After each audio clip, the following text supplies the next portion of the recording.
Des carcasses de voitures, des restes de ferraille rouillées qui se mêlent à de vieux tapis et des éclats de baies vitrées, des dépôts sauvages comme celui-là qui défigurent la forêt, il y en a de plus en plus à Combani.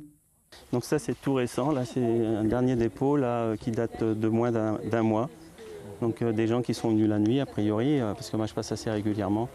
Donc j'ai découvert ça, ça fait la semaine dernière. Ces dépôts sauvages, constitués en majorité par des entrepreneurs peu scrupuleux, mais aussi quelques particuliers, réapparaissent généralement aussi vite qu'ils ont été enlevés. Des déchets dangereux comme l'amiante peuvent même s'y retrouver. Malgré les barrières posées et la menace de verbalisation, les contrevenants pouvant risquer jusqu'à 1 500 € d'amende et 75 000 pour les professionnels. Le problème persiste.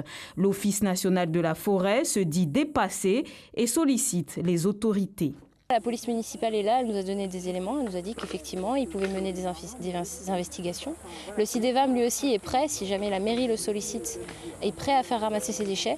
On a la question des gravats où on ne sait pas trop comment s'en débarrasser encore parce qu'on a certaines lacunes pour certains déchets. Par exemple les véhicules hors d'usage aussi, on sait qu'ils peuvent être pris en charge, compactés au niveau de chez Enzo, mais Enzo dès qu'il a des difficultés, tout d'un coup on n'a plus de solution.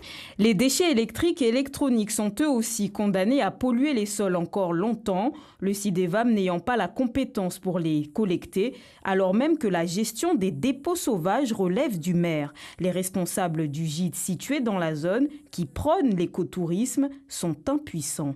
Nos clients voient tout au long de la piste des gravats, des déchets.